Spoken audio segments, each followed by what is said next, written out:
안녕하세요. 성경인물 산책 윤미진입니다. 오늘은 학개 선지자와 함께 동행해 보겠습니다. 바벨론의 포로로 끌려간 남유다 백성들이 70년 만에 고국 예루살렘으로 귀환합니다. 수룹바벨과 백성들이 1차로 귀환해서 제일 먼저 한 것은 고레스 왕의 칙령대로 성전을 건축하는 일이었습니다. 70년 만에 고국으로 돌아온 기쁨은 잠시 황폐해진 땅을 보고 먼저 성전을 건축하는 일에 열심히 뜻을 모읍니다. 그러나 사마리아 사람들과 이방의 대적자들의 방해로 성전 건축은 중단되고 맙니다. 백성들은 시리에 빠져 성전 건축을 포기하고 자신들의 집을 짓고 살죠.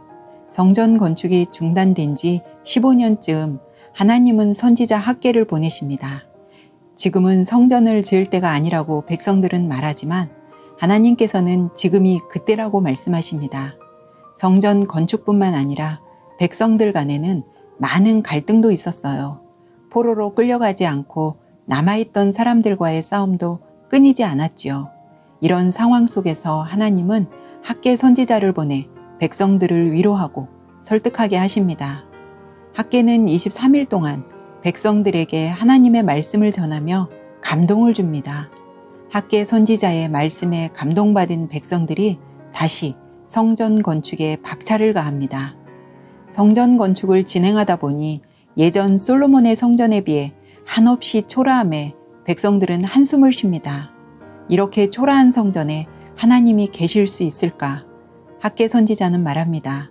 예전 웅장하고 화려했던 솔로몬의 성전이 어떻게 되었느냐? 결국 무너지는 것을 보지 않았느냐? 걱정하지 말아라.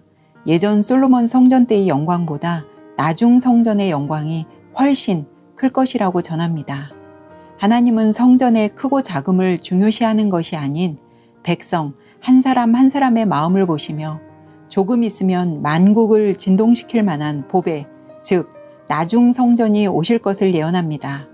나중 성전은 예수 그리스도를 예표하죠. 성전 건축을 하고 있을 즈음 백성들의 마음도 일부 해이해졌던 것 같습니다.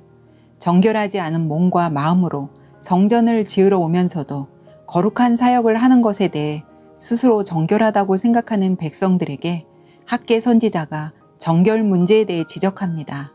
삶은 여전히 죄를 짓고 있으면서 습관적으로 성전에 와서 거룩하게 제사를 드린다고 해서 그 제사가 거룩해질 수 없고 하나님은 그런 부정한 제사를 받지 않는다고 경고합니다. 성전이 완공된 후 백성들은 학개 선지자가 선포한 말씀을 기대하고 기다립니다. 그러나 조금만 기다리면 만국을 진동할 보배를 보내주신다고 하셨지만 아무리 기다려도 오지 않자 백성들이 다시 낙담하고 시리에 빠지게 됩니다. 어떻게 되었을까요? 더 이상 하나님을 온전히 신뢰하지 못하고 신앙을 버리고 각자 소견에 옳은 대로 사는 사람들이 늘어나게 돼버립니다. 학개의 이름의 뜻은 나의 절기, 축제입니다. 학자들 간에는 학개가 포로로 끌려갔다가 귀환한 사람일 수도 있다고 합니다. 그렇다면 학개의 나이를 대략 80대 정도로 추정합니다. 80대에 하나님의 부르심을 입은 학개를 보면서 하나님의 일에는 남녀노소가 상관이 없음을 다시 한번 생각하게 합니다. 여러분, 오늘 하루는 어떠셨나요? 성전이 웅장하고 화려하고 커야만 하나님이 임재하실까요? 그런 곳에서 예배를 드려야 하나님이 기쁘게 받으실까요? 학개 선지자는 말합니다. 한두 명이 모이는 초라한 성전이라도 온 마음과 뜻을 다해 하나님을 찾고 예배하고 찬송하면 그곳에 하나님이 함께 하신다는 겁니다. 포로 귀환 후에 지어진 제2성전이 솔로몬 성전에 비해 초라하고 볼품없이 지어졌듯 만국을 진동시킬 보배, 즉 예수님도 모든 인간의 죄를 짊어지고 우리를 구원하시기 위해 이 땅에 볼품없고 초라한 모습으로 우리에게 다가와 주신 거 아닐까요? 성경인물 산책 윤미진이었습니다.